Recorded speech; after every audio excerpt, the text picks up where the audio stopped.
I'd like to introduce our next speaker. He comes all the way from Nanaimo. He is Raymond Geisler. He is the host of Unbought and Unbossed Radio. Raymond, the microphone is yours.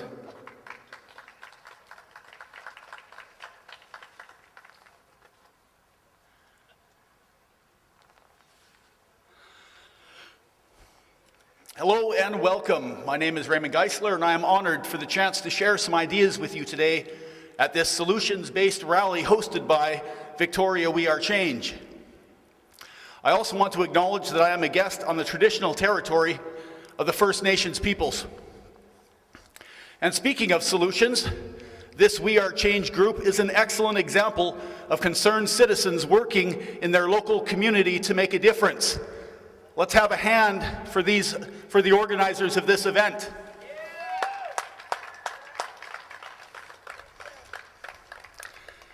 For the last 6 years, I have been the host and producer of the political talk radio show Unbought and Unbossed on CHLY, an independent campus and community radio station out of Nanaimo, BC.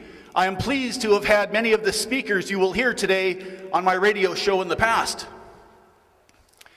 The central question for today's consideration is, how do we hold our elected politicians accountable for the needs and desires of Canadian citizens? That is, how do we change our current political system to that of a real democracy, where we, the people, actually rule? I plan to address this topic today, and that, I believe, is the ultimate solution we are looking for today. Aside from the lack of our actual representation by our politicians, the three main problems I recognize in Canada today are, firstly, the selling off of our natural resources and environmental protections to the control and benefit of multinational corporations. Second, by Canada's military support and involvement in immoral and illegal war campaigns in this latest war of terror. And lastly, the fact that the Bank of Canada is not Canadian, and that in actuality it promises only permanent debt. And this is the sickening reality of Canada in the 21st century.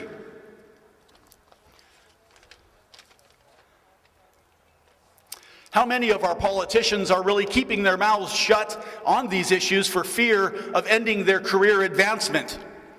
This current Canada sickens me. It stinks of dishonesty and corruption, and it is time for the fearless patriots to put an end to this shameful madness. It is time not only for the people of Canada, but for the people of this entire planet to unite and to practice massive and peaceful civil disobedience. However, before we can honestly look at potential solutions to the issues listed above, we must first stop letting our minor differences and infighting make us forget that we were all on the same team and have very similar goals. Due to the controversy of today's event, let me repeat this. Except for the agent provocateurs hired to tarnish the message of concerned citizens, we are all on the same team and have very similar goals. We all want a clean, sustainable, and peaceful environment that will allow our children to thrive on this beautiful and amazing planet. So, what are some potential solutions to these problems? Let us look firstly at the unresponsive Canadian political system. How is it that our provincial and federal politicians could be as out of touch as they appear as to the reasons why we are here today? I am going to guess that many of us here today have experienced a personal awakening, one that pulls from the inside, a tugging at the heart that will not allow you to sit back and watch from the sidelines, because you are a witness to the devastating global landscape upon us. And today we refuse to be silent, and for that I want to thank you.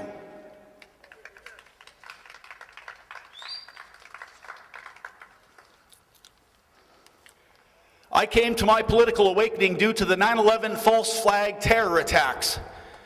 If you are not yet versed in the lies of the official account of 9/11, I suggest you become so. This might be the quickest way to understand that the world does not run the way our politicians and corporate media pretend. Sadly, this is a much darker reality than many activists are prepared to acknowledge, let alone live in.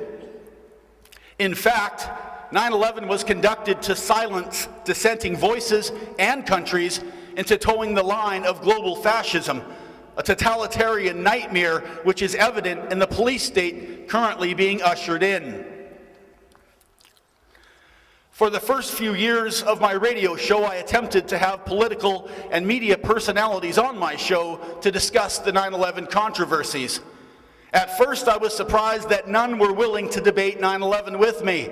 I was rather naive then. I should add that in the 6 years of the Unbought and Embossed radio show, not one person has taken me up on my challenge of defending the official 9/11 conspiracy theory on air. So, how do we put and keep the pressure on our elected representatives? A definition of democracy that I like is that our elected representatives should never be trusted to place the interests of the citizens first and foremost. Very seldom does this happen, and I believe that we must do everything in our power to hold their feet to the fire to ensure that the people rule.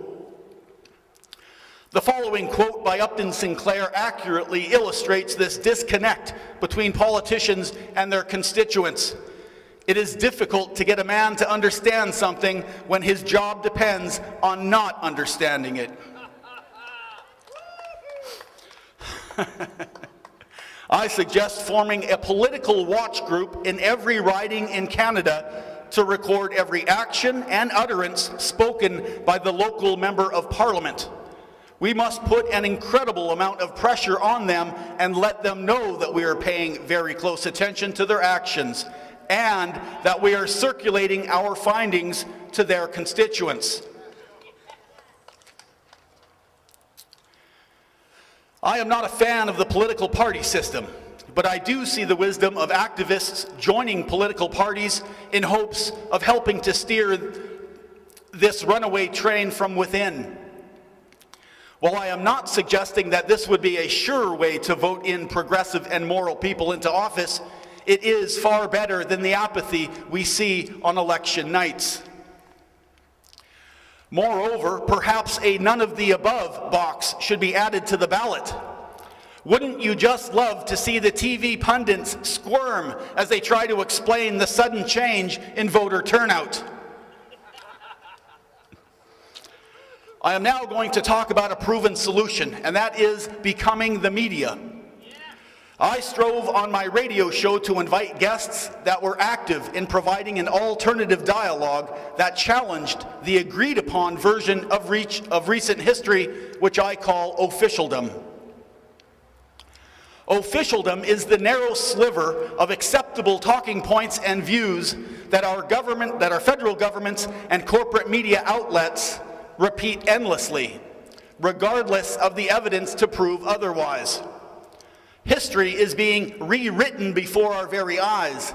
It states that all the terrible events happening on our planet and to humankind right now are a series of unfortunate coincidences, of bad luck, despite our best intentions. Bullshit. Like Einstein said, we cannot solve our problems with the same thinking we used when we created them. The collective group of us gathered here today could reverse nearly all our problems if given the resources. It is not that difficult to know the right thing to do. It is an energy vibration that sings in the key of love.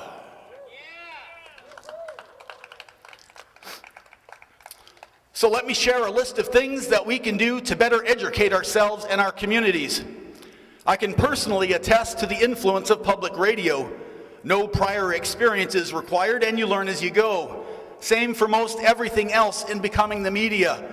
Borrow, steal, and create ideas that work for you. We are constantly adding to our knowledge and experience in attempts to create the world in which we want to live. We can write letters to the editor, hand out leaflets in your community, organize movie and speakers nights in your communities. Don't be afraid to speak your truths. The time is now. It will give others the courage to do the same. Get out from behind the computer and put the active back into activism. Promote free speech, free energy, and industrialized hemp. Learn to grow a garden. Look into communal living and transportation options. Learn to use big words like fascism, democracy, censorship. Don't fall for the dangerous antics of agent provocateurs on social media sites and in activist groups. Stop shopping at the monster box stores and keep your money local. Shop at your local farmer's market if you care about your dietary health. Switch to a credit union. In conclusion, I want to remind you that our every freedom is at stake in this battle for truth and accountability, and that the prize is nothing less than the health of our collective human soul. Thank you.